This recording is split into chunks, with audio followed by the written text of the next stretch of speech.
The devotion is entitled Question by Herbert van der Loot.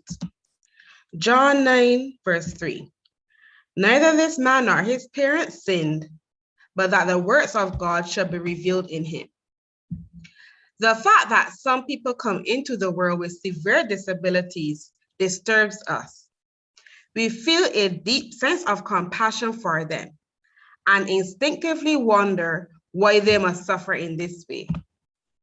Those who believe in reincarnation say such disabilities are penalties for things done in previous lives. But this theory is completely contrary to the teaching of the Bible. We must be careful about placing blame when someone has a disability. When Jesus encountered the man born blind, his disciples asked, "Who sinned, this man or his parents?" But Jesus answered, "Neither," and added, "but that the works of God should be revealed in him." Then he did what he could do to help. He healed the man. We are not able to heal people like Jesus did, but we can make their lives more pleasant through acts of kindness.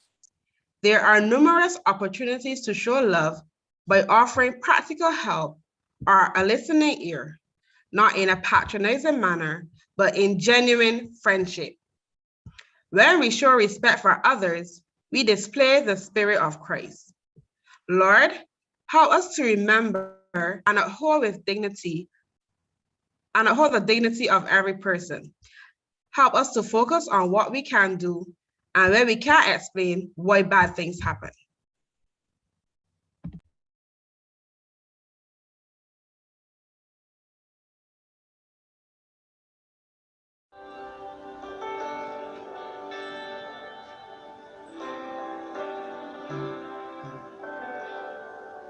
Thank you for the cross, Lord. Thank you for the price you paid, bearing all my sin and shame. In love you came and gave amazing grace. Thank you for this love, Lord. Thank you for the nail pierced hands. Wash me in your cleansing flood. Now all I know, your forgiveness and embrace. Worthy is the Lamb, seated on your throne. Will crown you now with many crowns. You reign victorious. I am lifted up, Jesus, Son of God, the treasure of heaven crucified.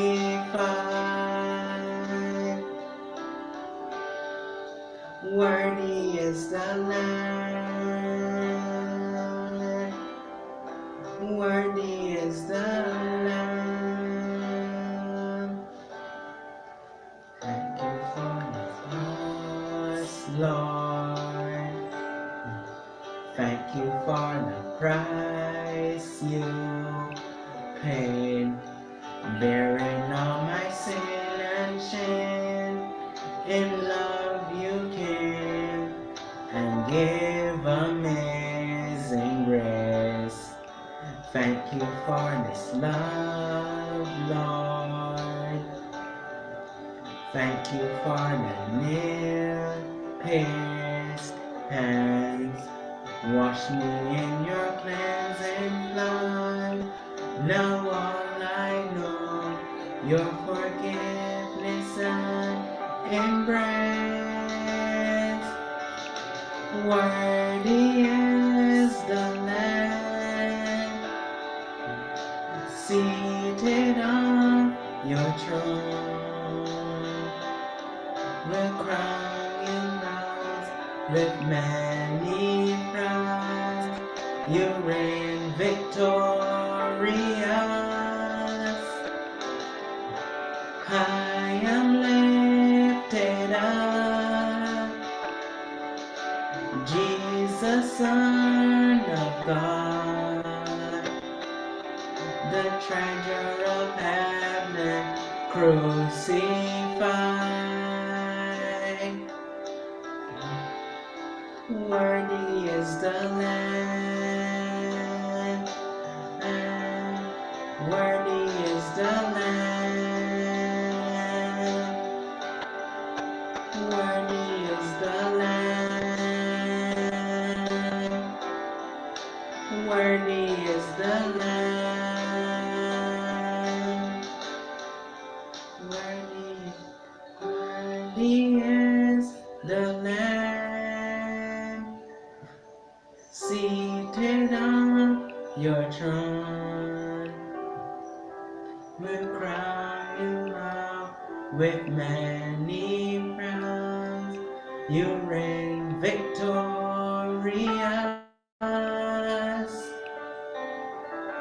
I am lifted up, Jesus, Son of God, the treasure of heaven crucified. Worthy is the Lamb, worthy is the Lamb, worthy is the Lamb, worthy is the Lamb.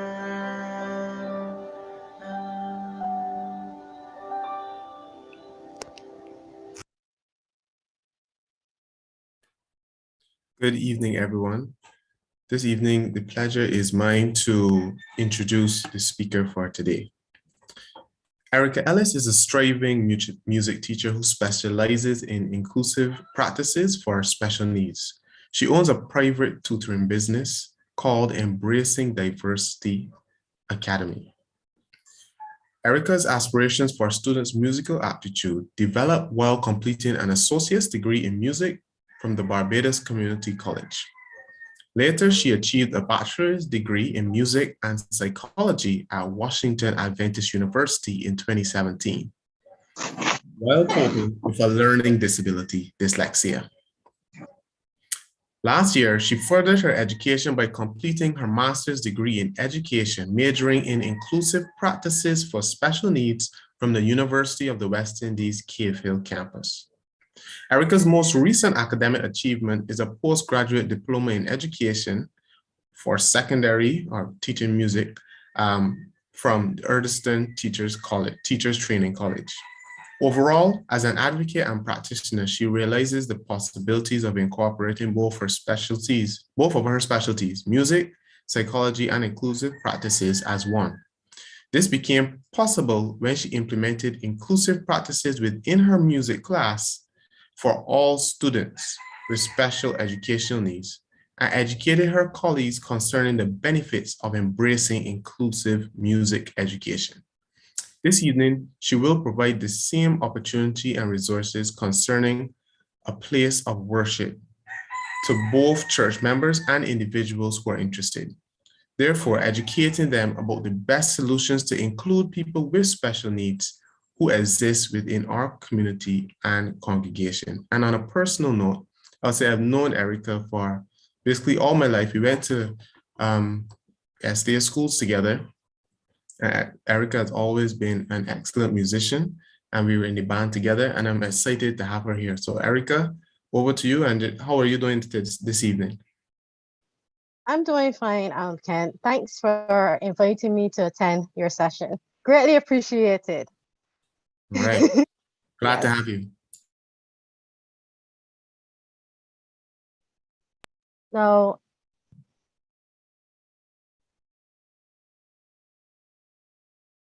just making sure.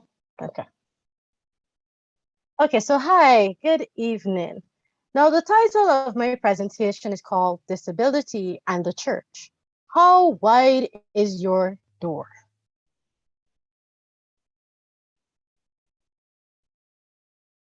So, according to World Health Organization 2011, there are 1 billion people, or 15% of the world's population, who experience a disability, and disability prevalence is higher for developing countries. Now, almost 12% of the Latin American Caribbean population is thought to live with at least one disability. And this represents around 66 million people, according to various statistical sources in the region that are not always comparable.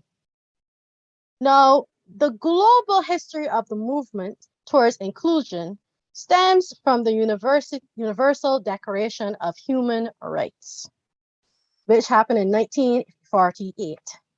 A prominent document in history that requires various aspects of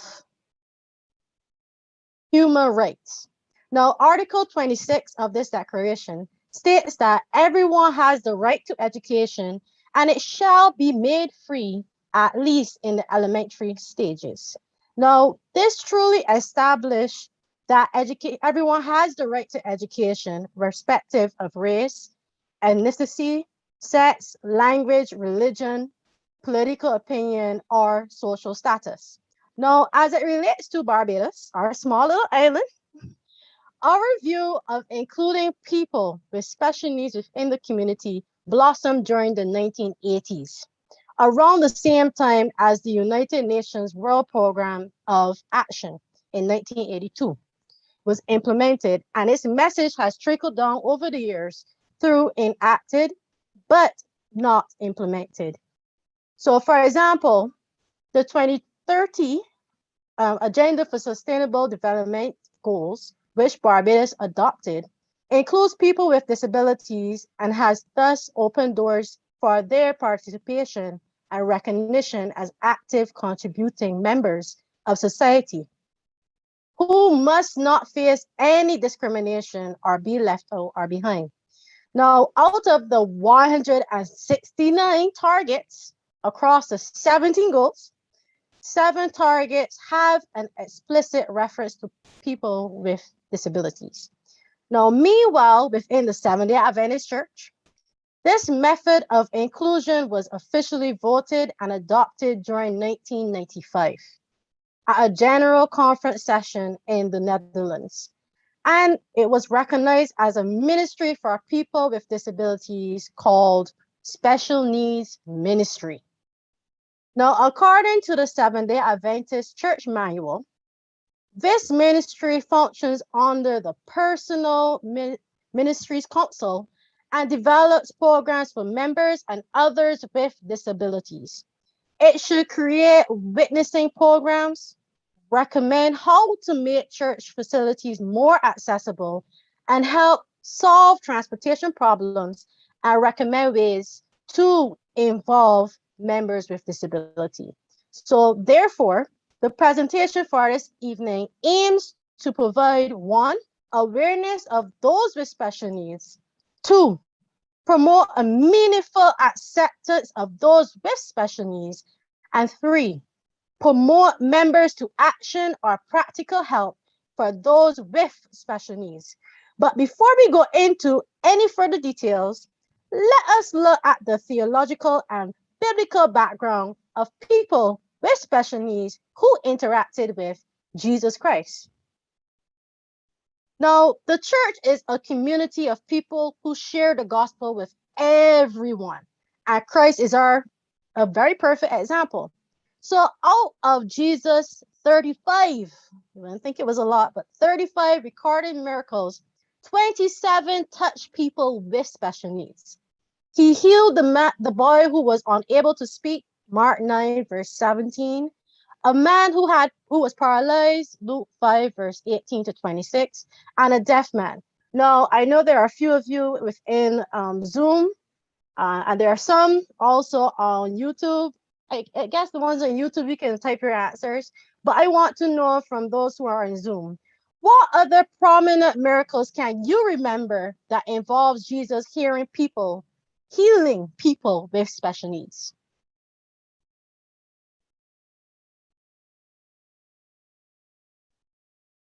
You're open to use the mic, if anything.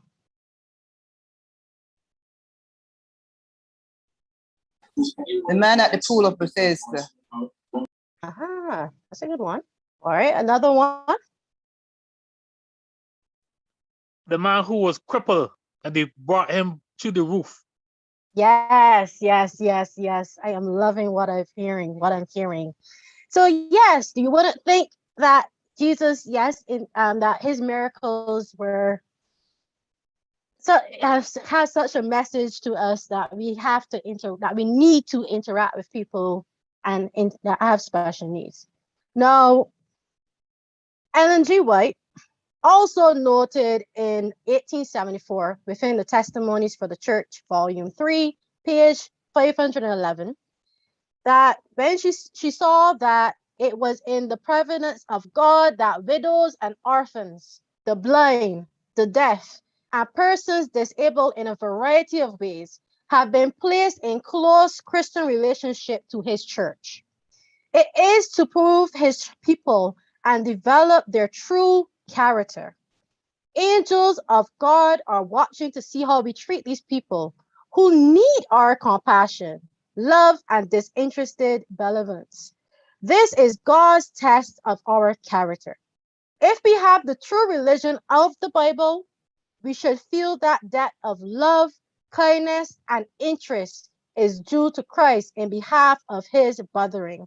And we can do no less than to show our gratitude for his immeasurable love to us while we were sinners, unworthy of his grace, by having a deep interest and unselfish love for others. Now, in order for us to acknowledge people with special needs, we need to be able to first identify the term special needs. Now, according to the General Conference of Seventh-day Adventists in 2015, they convey the following three characteristics which help an individual identify a person with special needs and how it impacts a person. So 1, a special need is a physical and mental impairment that substantially limits one or more major life activities. Major life activities include breathing, communicating, hearing, learning, completing manual tasks, seeing, walking, or even working. Number 2, a person with a special need has a record of such impairment. And 3, a person with a special need is regarded as having an impairment that is limiting. So, far from cliches representing a disabled person in a wheelchair on the usual signage all over the world, the field of disability includes a vast range of disabilities that are sensory, cognitive, psychological, or chronic. Now, we're going to focus on these 7 major special need groups.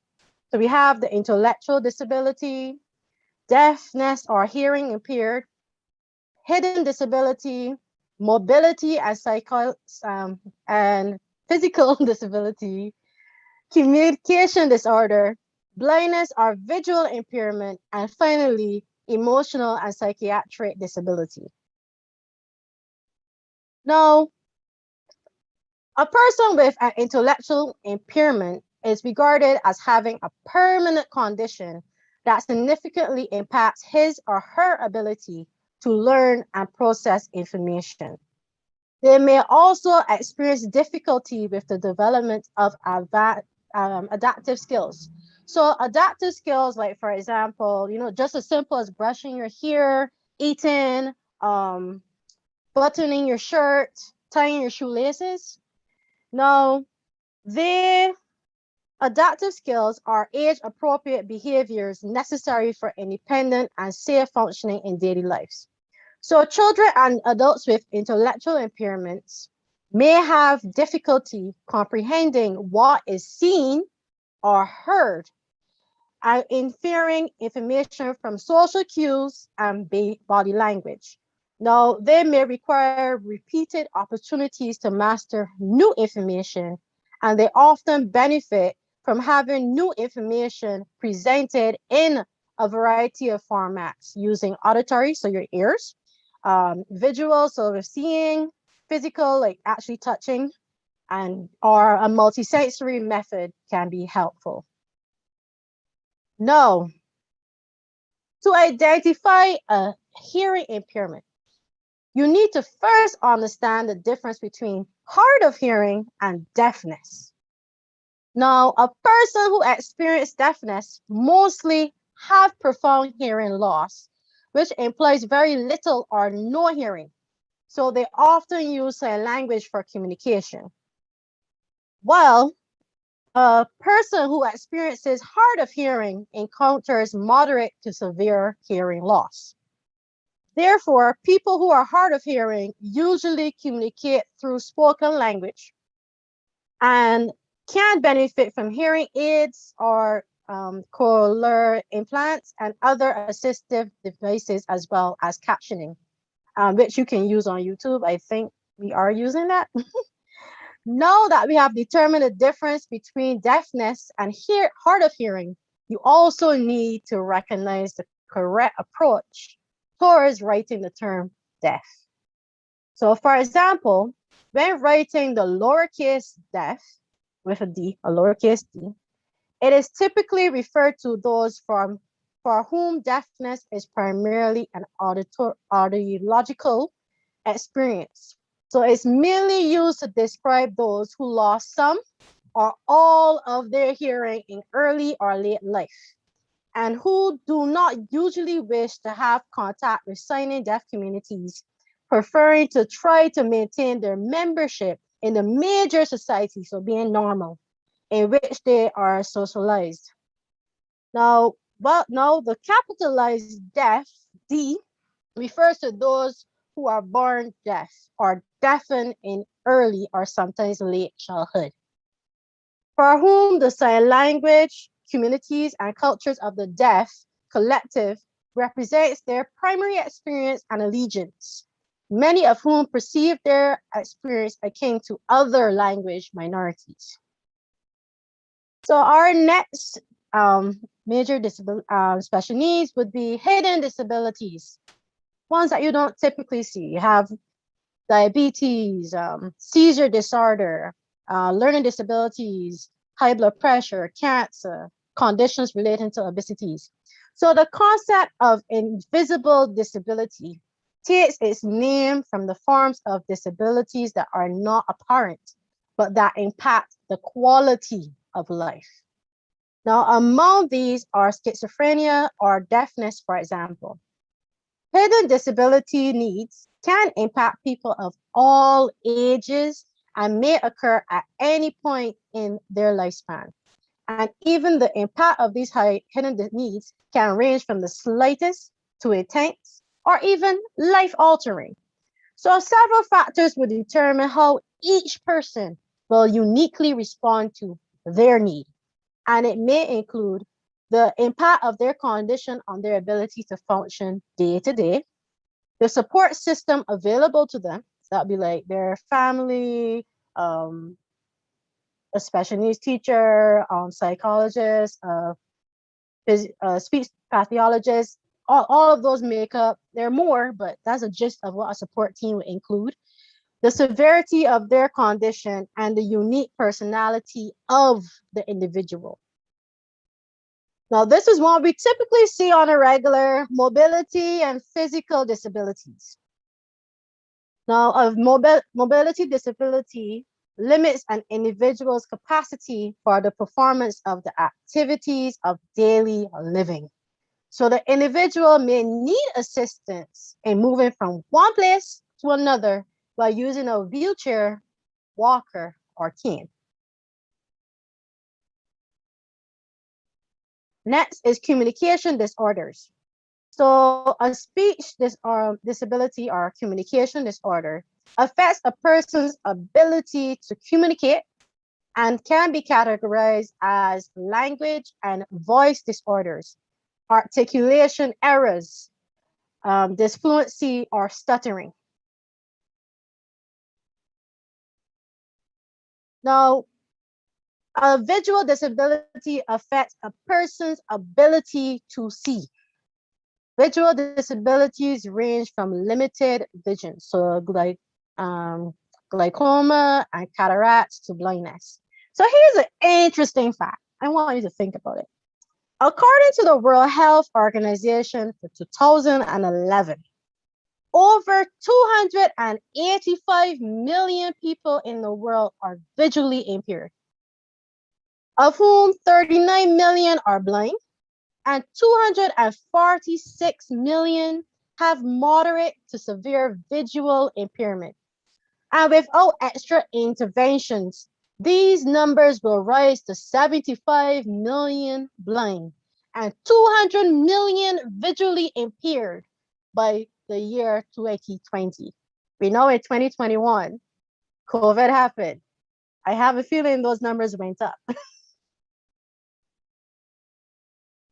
All right, our next one, emotional and psychiatric disability. Now, a psychiatric disability is a mental disorder that may affect daily living. This may include, but is not limited to, schizophrenia, bipolar disorder, panic disorders, obsessive compulsive disorder, and phobias. Mr. Rogers, yes, Mr. Rogers from the TV show years ago, the children's TV show, conveys that this impression of emotional and psychiatric disability, he conveys it quite nicely by stating that part of the problem with the word disabilities is that it immediately suggests an inability to see or hear or walk or do other things that many of us take for granted. But what of people who can't feel or talk about their feelings or manage their feelings in constructive ways? Or what of people who aren't able to form close and strong relationships, and people who can't find fulfillment in their lives, or those who have lost hope, who live in disappointment and bitterness and find in life no joy, no love? Now, we have to think now of how are we going to communicate with people with special needs? So this is a way to go about it. When communicating with or about a person with special needs, please use person first language instead of third person language. So for example, based on the chart I have here on our screen, if you were to say, it would be wise for you to state that a person who had a stroke instead of saying a stroke victim. Or if a person is in the hospital or at home, that's better than saying they're sick and shut in. It's even better to say they're wearing a person who wears glasses or contact lens instead of saying that they're blind as a bat or they're 4 eyes. And the one that has changed over the years, because years ago it used to be mental, used to call them retarded, but now you say that they have intellectual impairment. So it's a few things to get accustomed to, but it will happen. So thus establishing that a person is more than the disability terminology, which impacts their needs and ability to live. Also, it's sometimes best to ask the person with special needs when and how they would like to be identified when using pronouns they identify with out of respect. For example, with the deaf community, some individuals own it, so they will say, well, I'm a deaf person, or you will say a person with a hearing impairment. That's why I indicate you need to ask them if it's okay. Now, another method of communication includes asking, how may we help you? Instead of inquiring about details regarding the special need and its cause is deemed inappropriate, In some cultures, identifying and acknowledge an impairment is not acceptable. Asking how to help is productive, considerate, and acceptable, and it avoids hurting the person in the long run. So here is a video that I'm going to present, which gives you a general idea about what special needs ministry is. However, I'm going to read what special needs ministry means to the Adventist church. The video I'm showing you is dealing with another church, Christian faith, but the one that's relating to the Seventh-day Adventist seeks to inspire, equip, and mobilize those who are differently able to serve God and community as expressed in the mission statement of the Seventh-day Adventist Church. Therefore, promoting full inclusion of members with disabilities and primarily focusing on each person's abilities, talents, and relationship with God. So I shall show my little video.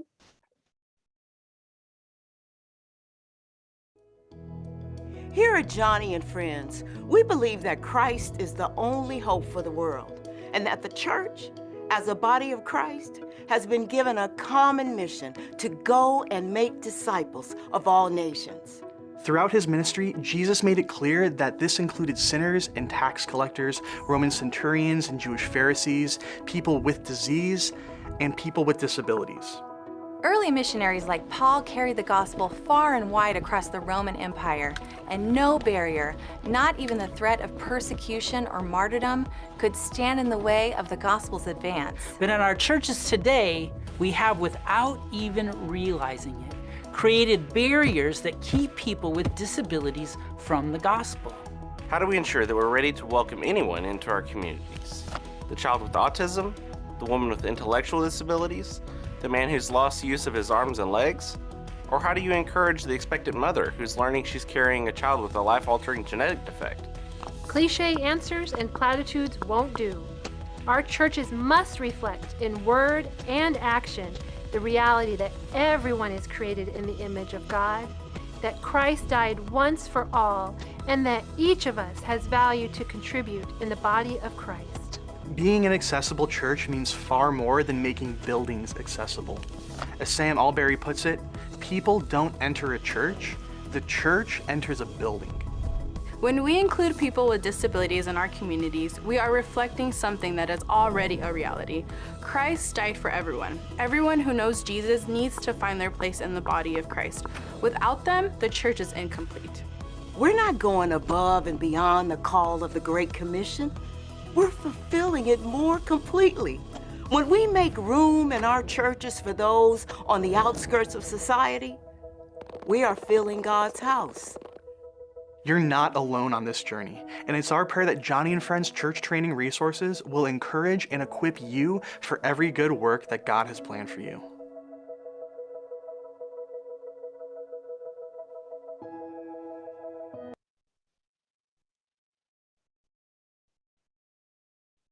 Okay, hope that was very inspirational. Remember, if you have any questions, I know I didn't mention it before, but if you have any questions, you can type them in the chat and we will answer them after the testimonies. Okay?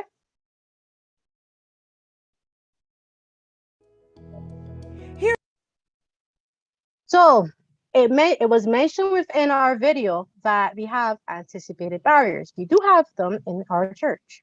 Now, the special needs ministry was able to identify at least 2 barriers, which impact the needs of people with special needs within our congregation. And they are as follows: the physical, and the attitudinal. So let's think about it like this.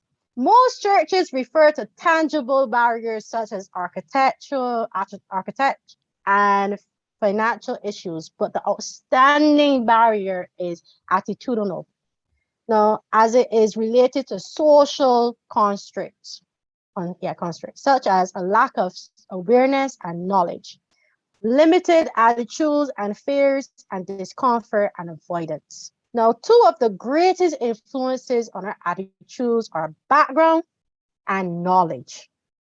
background involves our family, our education, our insecurities, and our religious and cultural upbringing.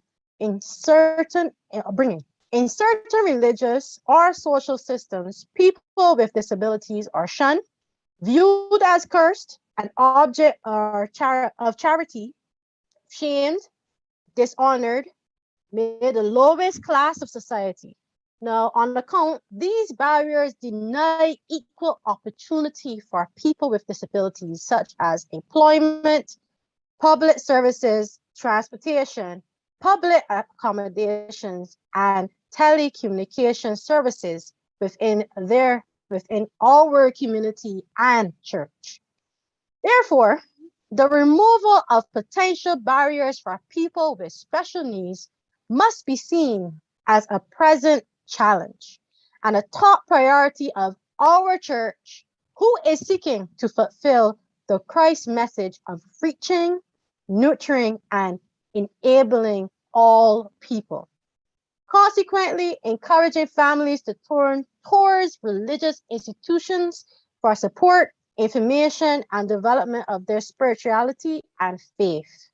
So they will need the additional support for their child with disabilities or even them own selves to have the opportunity for social inclusion and worship. That is why religious organizations like our own need information, training, and support to overcome barriers and develop a comprehensive program that ministers to the needs of people with special needs at all ages. For this reason, we need to carry out the following 4 goals of the special needs ministry within our church. And these are the 4 goals relating to the Seventh-day Adventist Church. First one is accessibility. Now, the goal is to provide a place where everyone feels welcome, regardless of their physical or mental condition. So in other words, by ensuring that the church compliance and current amendments eliminate barriers, so the architectural and the attitudinal, so that structures and programs are easily available to all people. Also, we have number 2. I know I don't have it as number 2, but accommodation. The goal is to help God's family be inclusive in promoting the accommodation of people with disabilities by providing services such as transportation to church events and evangelistic meetings.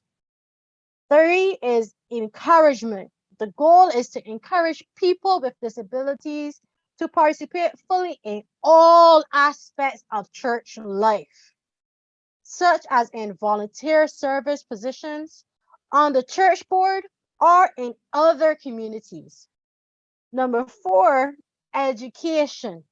The goal is to train the congregation in the 7 major disability groups, which we did earlier, the current trends and changes in laws, and make available resources regarding disabilities to develop a supportive environment of informed believers.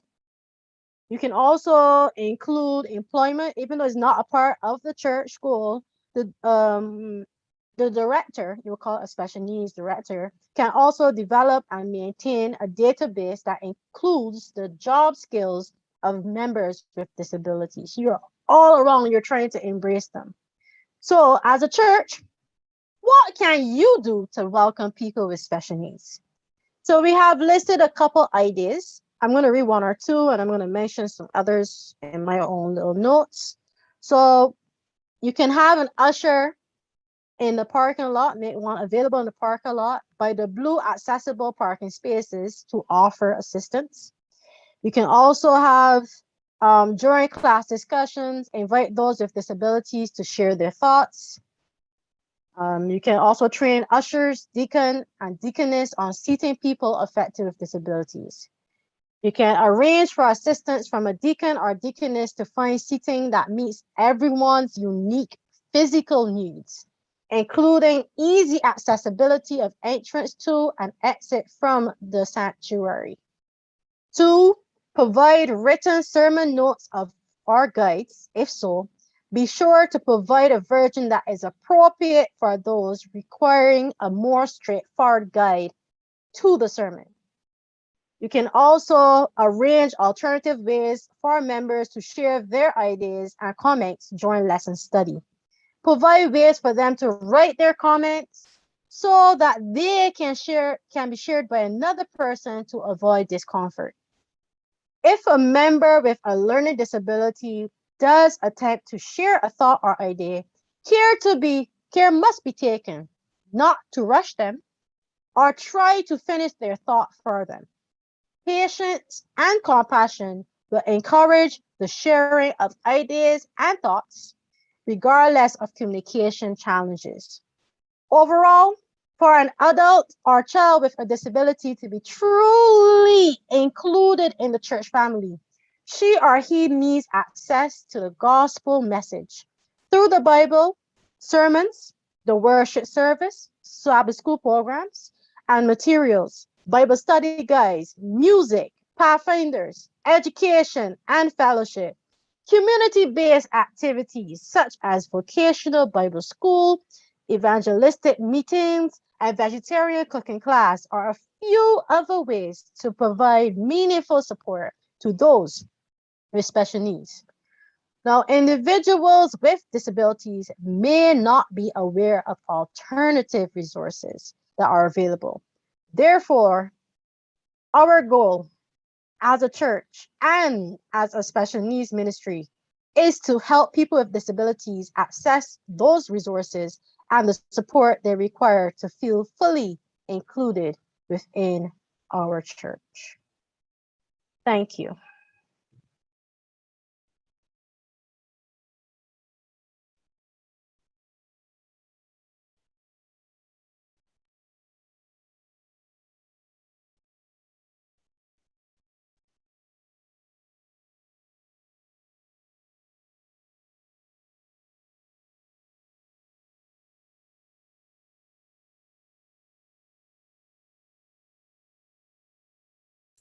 Hey, Allison, we're not hearing you.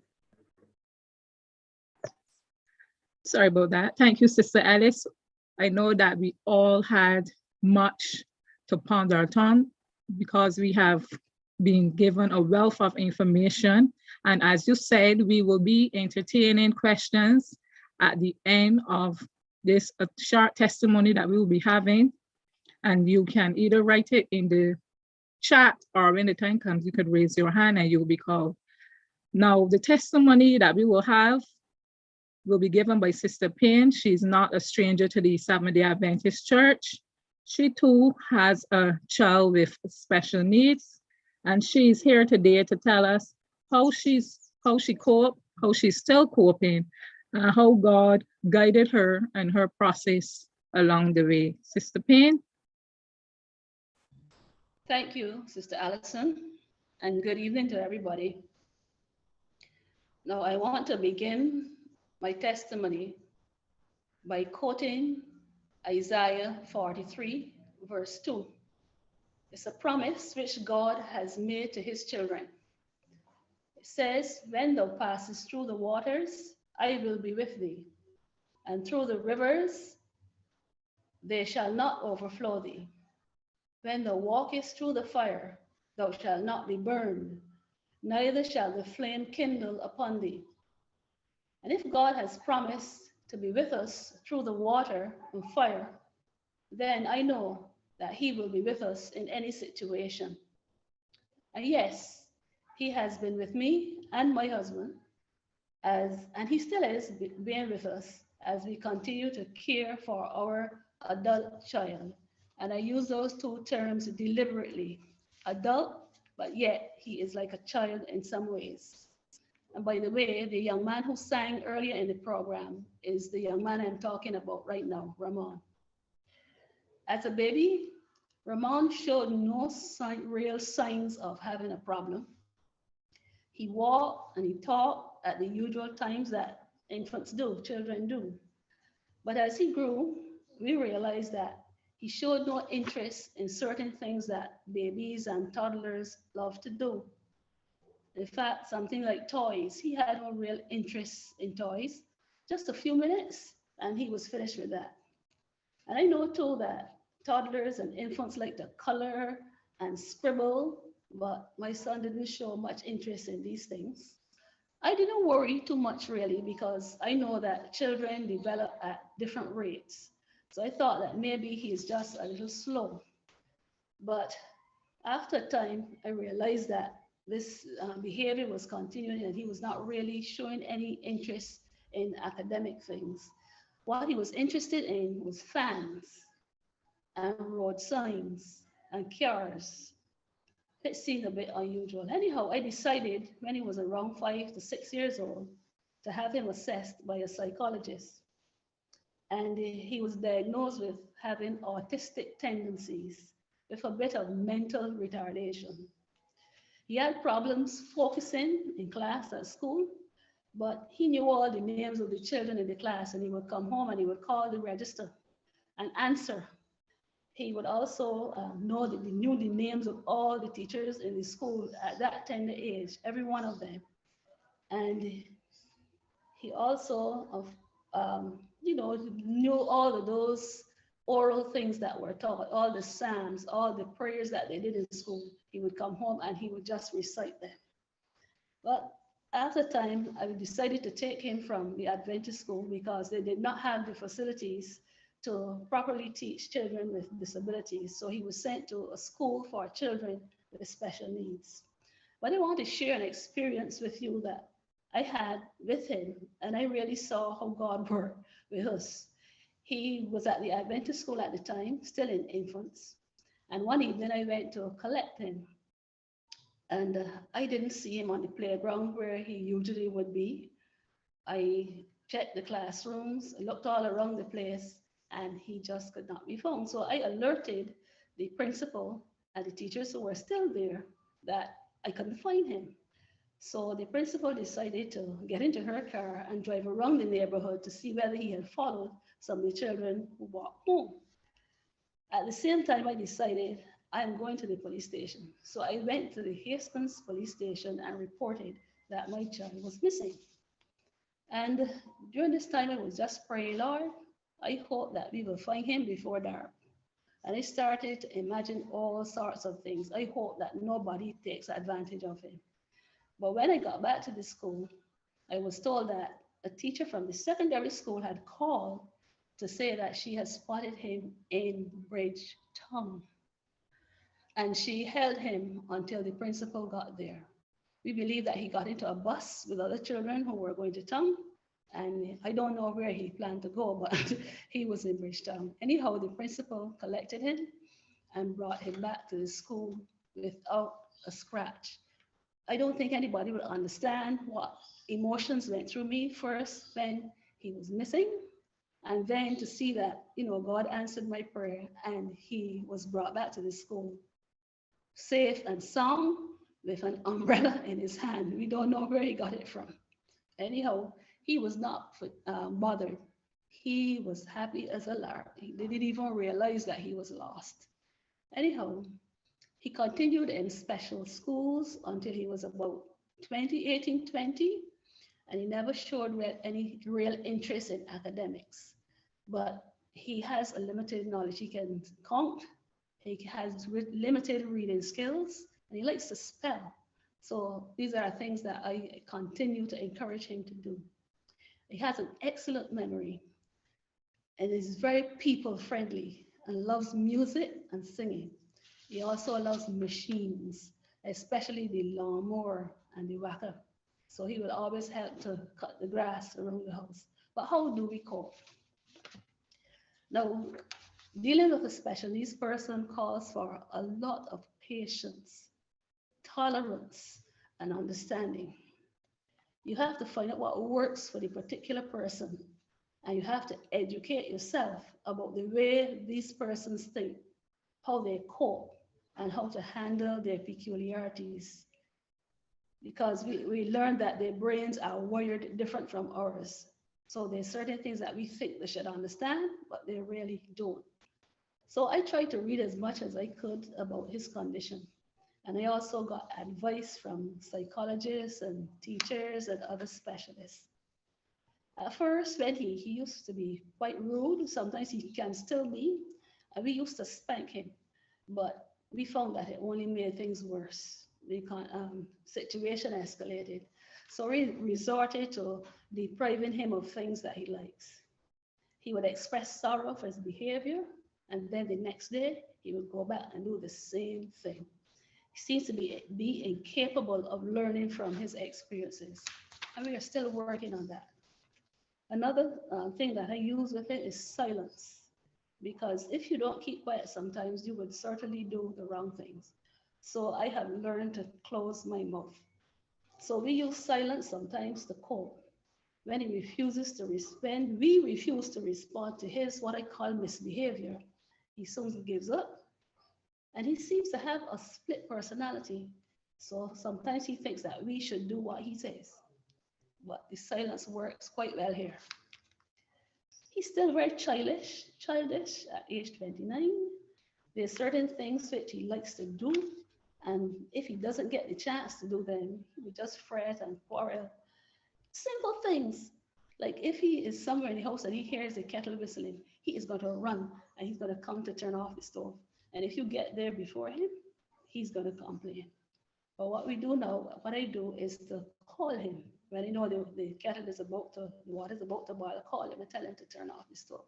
What makes him happy makes me happy. And I don't see any problem in compromising in something like this, right? Another thing that upsets him is changing his routine. If he's accustomed to doing something at a certain time and in a certain way, and you try to change it, that upsets him. So we try to, again, maintain his routine as much as possible. There's no harm in compromising in situations like this, in my opinion. Prayer. Prayer has worked for us in many ways. And I have seen great improvement in his abilities and interaction with others. There was a time when he just avoided certain people and he would behave as though he was afraid of them. But now he's quite friendly with these same persons. As a child, he was hyperactive, up and down all the time, but he has settled down quite a lot. And even though now he still doesn't like to sit down too much, God is still working on him as well as on us. My concern is what will happen to him when we pass off the scene. I believe that God will take care of that, so I don't really lose any sleep over it. But let me close, just as I started, by quoting the scriptures. Philippians 4:19 says, "My God shall supply all your needs according to his riches in glory." And needs does not only refer to physical things like food and clothes and money.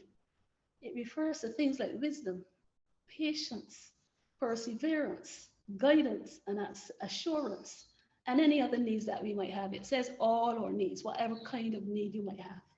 So I want to thank God for the process, the progress that he is making. And we, his parents, will continue to do what we can to help him as God helps us. There's nothing too hard for God. And with him by our side, I believe that we will overcome. Thank you for listening.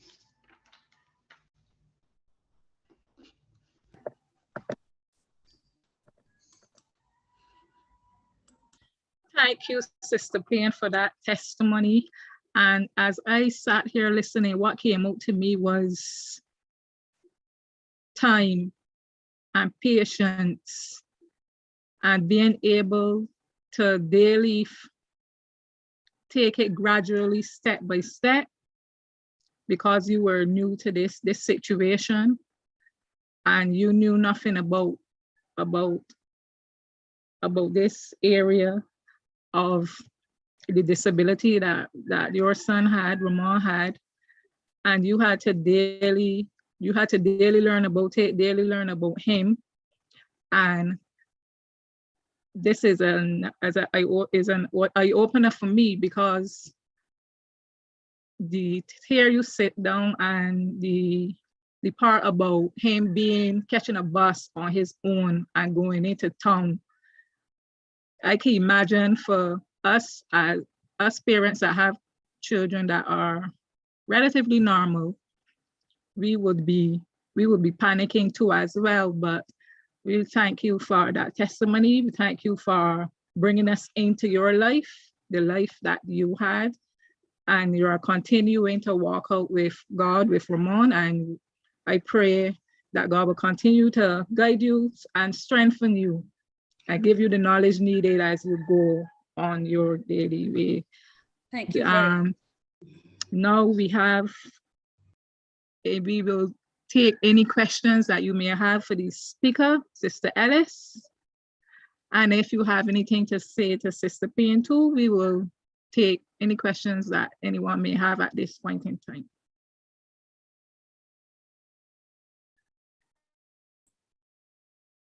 Hello, everyone. Good evening. Good evening. Okay, I have a question, and it's most so regarding the hidden disabilities that were brought forward this evening. Many persons are not aware that these are disabilities. So my concern or my question really is, how can the church assist persons with hidden disabilities? Because I'm thinking that for persons who are experiencing these disabilities, some may not have been diagnosed, some may not even know that they have these disabilities, some may not know what they need, some may not be able to articulate what they're feeling. Some may be afraid of feeling ignored or misunderstood for one reason or the other. So how can the church assist individuals with some of these hidden disabilities?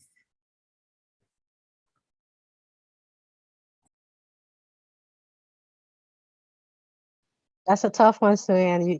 You played me very well. Okay, so they did mention, so there is a booklet. Okay, the Seventh-day Adventist Church Special Needs Ministry has a booklet which outlines each in disability special needs outline. So they said that for a person with autism or learning difficulties, it might be difficult to change your routine. So it might help to have a physical location of their meeting space to remain as consistent as possible. We could even have like a chart where you write their name and the division, a picture symbol to identify what room they're supposed to go to. Even with those concerned to food and snacks for people with diabetes or severe food allergies, you got to chat with the caregivers prior to giving a snack at any church event or activity. Another way would be to provide a quiet, private room for any worshiper with sensitive medical needs, whether need to check blood sugar levels or take a brief rest. So if one's medical condition is somewhat fragile, a private, quiet space may be a very helpful accommodation. So those are a couple of the things you could do overall. Yeah. But thanks for the question, though. Greatly appreciated. Thank you. You're welcome. Hi, Erica. There's a hand up to Dr. Brenda Jack. Please go ahead, Dr. Jack. Hi, good evening. I first want to thank Sister Payne for such a powerful testimony, which was so moving and truly touched my heart. I will continue to keep her in my prayer and put her in my prayer basket. Sister Ellis, I want to thank you so much for your powerful presentation. And I just have one question to ask. Before I move to the question, when I was in Barbados, I had a medical problem, which I thought was just a small medical problem, and no one diagnosed that problem as a disability. But when I came to the United States of America, the doctor diagnosed that as a disability. So therefore, since you studied here, I was given a disability tag, where when I go anywhere, that, you know, when you park your car, you can put up your disability tag right? So I can park and use my disability tag. In Barbados, if you have severe migraine headaches, they do not consider that to be a disability. Someone would just say, you're just having a headache. That's not a problem. So how would you ask your congregation to look? Because sometimes individuals just look at migraines, as the person said, disabilities that they can see, but then they don't realize that what they consider to be something that they see as something minor is a person actually with a disability, but they just shrug it off with their shoulders. How do you see that? Or what advice would you give? It depends on how much information you're willing to share. Because the whole concept is confidentiality, and who you're willing to share it with as well. I grasp the concept you're mentioning about the hidden disability. Because my mom, she's diabetic, she's an amputee that also falls under hidden disabilities, and she also had a stroke earlier this year. And at some points, people were wondering, why is she parking in a differently able spot? Nothing wrong with her. But then when they noticed she started limping, then it's like, oh, okay, yeah, something is wrong with her. As it relates to the church, yeah, it depends on who you talk with. And also, one way we can do it as a church is to have like a survey, so that you have like a documentation of who, so that they could make the accommodations.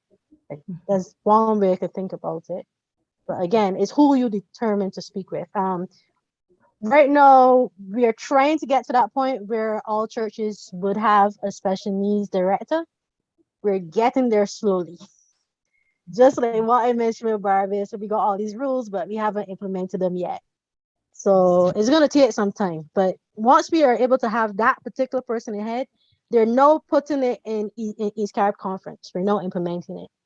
So that's the person you can talk with. I guess, yeah. Yeah, the reason why I asked that question is that after hearing your delivery, which was so well presented, is that as Seventh-day Adventists, we have to be very careful when someone said they're not feeling well, that we don't know if the person have this disability, but we're just questioning what the illness is, and we have to learn to accommodate each other and show empathy and love towards each other. Thank you very much again for such a powerful presentation. Thank you and God bless. Welcome. All right, we have Jessica Carrington, who says she has a question. And then after that, we have Adelabu. I'm not sure if I'm pronouncing that right, but. Ade. Right. So Miss Carrington and then Ade. Hi, good evening. My question would be to people with mental health issues. It is such a tricky thing because I am diagnosed schizoaffective between bipolar and schizophrenia, and I can share that because I have passed the shame and stuff in my life. But for people that do have mental health, it is very difficult coming into church trying to talk to people, and they don't understand where you are coming from because they think it is a joke, or some people will say you're mad. But my thing is that there are some supportive people in church, but a lot more needs to be done in church when people come into the church with mental health. Because sometimes you just need some person to talk to, or you just need some person, like you say, to show you where to sit, to show you what to do, how to how to just get through the day. Sometimes you just need a person there for that. So I like your presentation. I think you did an awesome job in presenting that bipolar and schizophrenia is a disability, because a lot of people just think that you just have it. But I think that a little more can be done in the church for people with mental health. Thank you. You're welcome. Good afternoon, Erica. Fantastic Yes, please. presentation. Really Yes. fantastic presentation. I enjoyed it a lot. I guess I can ask a question because our church, as you say, we are now getting there to understand what are disabilities, especially for me being dyslexic. I don't think our church understand what it is, how to deal with us. And as for the other young lady, there are other persons I know who are dyslexic and feeling very embarrassed to let people know that they're dyslexic, or a person who have mental challenges. I know there are a few people I know who have mental challenges that would not want people to know that, because we in Barbados still don't understand what those things mean and how to deal with them. And the church, our church, I hope and pray that that would speed up, so that we can have a real person to understand what that means, and we can have a serious ministry to help persons who have disabilities, because we need to live. We need to have a quarterly where we can study a lesson. I have one quarter. What I do is I download lessons from the internet, and then I have my computer reading lesson for me. So, but there are a lot of people that may not know about that program. But we need to make more facilities for persons with disabilities, and I'm hoping, praying that we could do more for people with disabilities, for children at our schools. Our schools need to have more things for children with disabilities. And so thank you very much, and I hope that I pray that our church do more for persons like myself and so on. I can ask a question because the church doesn't have anything in place for help people ourselves. Thank you. Yes, thank you very much. You're welcome. Hi, Erica. I too have something to add. You gave us a list about the things that the churches can do to help those persons with disabilities. And I noticed something at our church. A lady came to have a baby dedicated, and she was hearing impaired.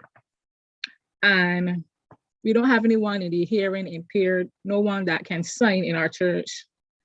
I'm figuring that much. So she had to walk with somebody to do the signing as the pastor spoke. When you spoke, it registered in my head that that would be a good idea too, for the person that will be taking up the chaperone of the disabled community, to have persons in the church, at least one, that would be able to do something like that in the case that situation arises. Because that was a unique situation for me. Really didn't think about it until I saw it that day, and then you brought it home with the things that the church could do. Yes, it's true. Even when I was writing the presentation and I talked with my mom, we realized at our church we have a person who's visually impaired, and it's like you forgot that you can gotten hymnals that have Braille, or Bibles of Braille, or lesson studies with Braille, but we don't really bring those in. So I guess it's for us to get a outline, because you have to pay for them. But if we can get like again a survey where we can have a record outlining who has what, but not based on their need, but still at least we know how we can provide the resources. That's needed. That's also a thing we need to have. Yes, and there is a Deaf Ministries church here in Barbados, and we're the first one in the Caribbean for the Adventist church. Yep. All right. There's one more hand up just before Juliet Catlin goes. I just wanted to just make a few comments. First of all, I agree with everyone in the comments who's saying that your presentation was excellent, Erica. It really was very informative. There are a lot of things that I really didn't consider as disabilities, but that has changed now. And I also want to say to Sister Pian's testimony that I thought it was very powerful, because I've known Ramon my whole life. We were actually in school together for a short while, like she said, before he moved to another school. And on top of that, we also have the same birthday, 2 years exactly apart, right? And it was always interesting to see how we try to incorporate him. I think Gamaliel has done an okay job, but I think there's more we could do.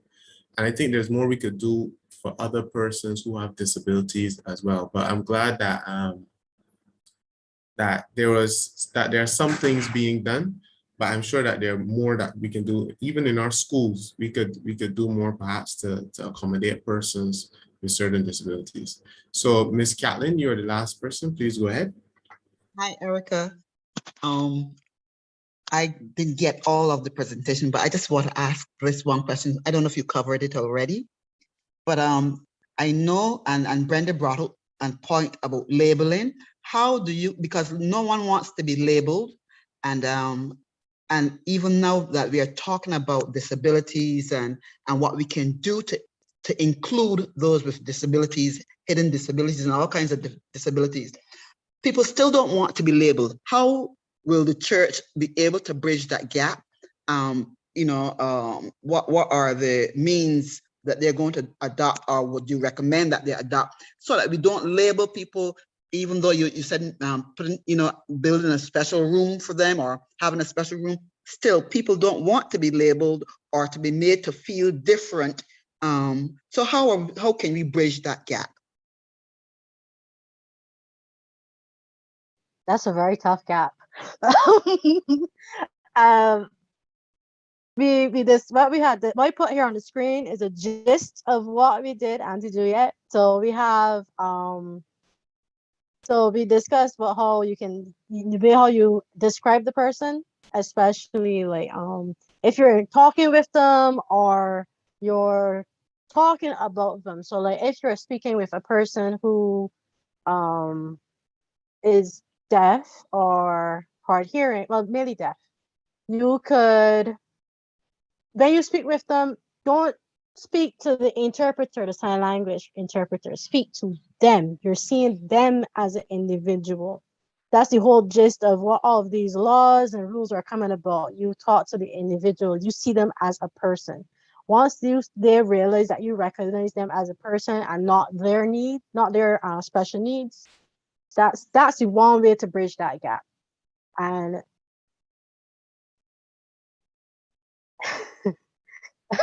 sorry, this just really threw me on the spot. That's mainly how you can go about it. That's one main crucial way. And I had mentioned also the different ways to describe them. Well, I do think that as long as it's being talked about, some conversation is being had over, including the special needs. Like I said, we still must be aware that we don't want to walk around labeling people or putting them in a room, and think that is the only thing or the vehicle to meeting their need. They're still people, and we still need to treat them like people and not like some foreign alien object or something. We still must be able to treat them like people and include them, and like you said, look directly at them when we're speaking to them. So that's one way. So thank you so very much. I appreciate it. Glad that the conversation is being had over this. Anyways, long overdue. Yes, please. Oh, and yeah, yes, please. Thanks again.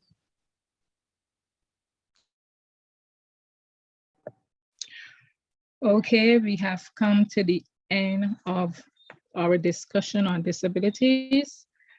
But first of all, I would like to thank those who participated in the program today. We had Leah Nurse with the opening prayer, Rihanna Withers, you welcome, the AAY emblems, and this is a person that does go to the Church for the Deaf and Hearing Impaired here in Barbados, Tiara Jones, scripture reading by Shelly Ann Henry, devotion, Kenisha Sumra, and the magnificent duo, Shirlene Payne and her son, Ramon Payne, with special music. And finally, the speaker, Erica Ellis. We thank you for that impactful discussion. You have really opened our eyes to the different types of disabilities. Because for me, I didn't even realize that communication disorder was a disability, or that for the emotional or psychiatric aspect of it, that anxiety would be a disability. And then the hidden disability, the one that caught my attention was diabetes. So all in all, we want to thank you, Erica, Miss Sister Ellis, for opening our eyes to the various forms and types of disabilities. And we hope that we will only grow and go from here. I see a hand, Sister Payne. Yes, I put my hand up because I wanted to say thanks very much to Dr. Jack for her promise to pray for me and my family. And I also want to thank Sister Jennifer for her encouraging comments. I have some challenges with the chat, so that's why I came in to say something. Thank you all very much. Okay, you are most welcome, and let us really bow our head now for the closing prayer. Most kind and loving Father, we thank you for this another Sabbath that has gone into eternity. Lord, we thank you for your goodness, your mercies bestowed upon us. Lord, we thank you that you are God that is always there to encourage us, to teach us, and to continue to enlighten us about things that we do not know and things that we should know. Lord, we pray that this discussion here today will have brought glory to your name, because as we have seen, you show no partiality to no human being, be it those that were deaf, those that were blind, those who could not reason and communicate with one another. Lord, you healed all men of all their infirmities and all their diseases. So we thank you again for your many blessings upon us. And as we go our separate ways, we pray that you will continue to lead us and guide us and direct us in the way that we should go, so that all praise and glory can be given to your holy name. These are all of the mercies we ask for Christ's sake with thanksgiving. Amen. We will now have our closing song. When I think upon your goodness and your faithfulness each day, I'm convinced it's not because I am worthy to receive the kind of love that you give, but I'm grateful for your mercy, and I'm grateful for your grace, and because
my Lord.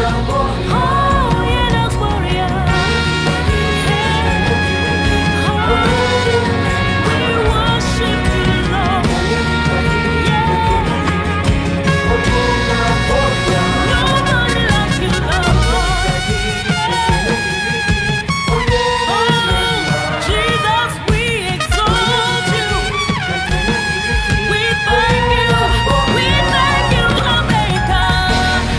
We lift your name higher. We bless you, Omega. There is nobody like you, Lord.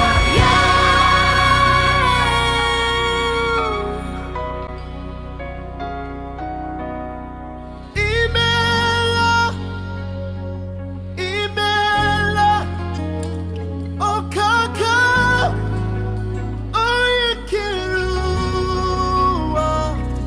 Imela, Imela, Ezebo.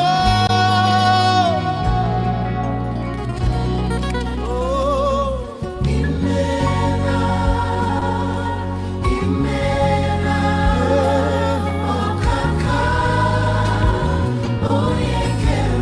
Oyekeru, Manarekele, Jehovah, everything. You're the King of Kings and Lord of Lords. We lift you high. We lift you high. We give you praises. We give you praises. We've come to love you. All right, just a couple announcements before we leave for the evening. First of all, I want to remind you of Week of Prayer starting tomorrow, 6 a.m. and continuing on Wednesday and Friday night, as well as on Sabbath. And also we'll be having prayer and fast after the usual divine hour. And because of that, because prayer and fast will be going to somewhere between 2 and 2:30, we'll not be having any AY next week on November 30th. The final announcement is to let you know that in a couple of weeks, we'll be having a quiz. Our Bible Challenge quiz continues with Ecclesiastes chapter 7 to Ecclesiastes chapter 12. So we're telling you now so that you can prepare and start studying and be fully ready for the next time that the quiz comes around. So Ecclesiastes chapter 7 through to chapter 12. That is all from me. Thank you very much and have an excellent week.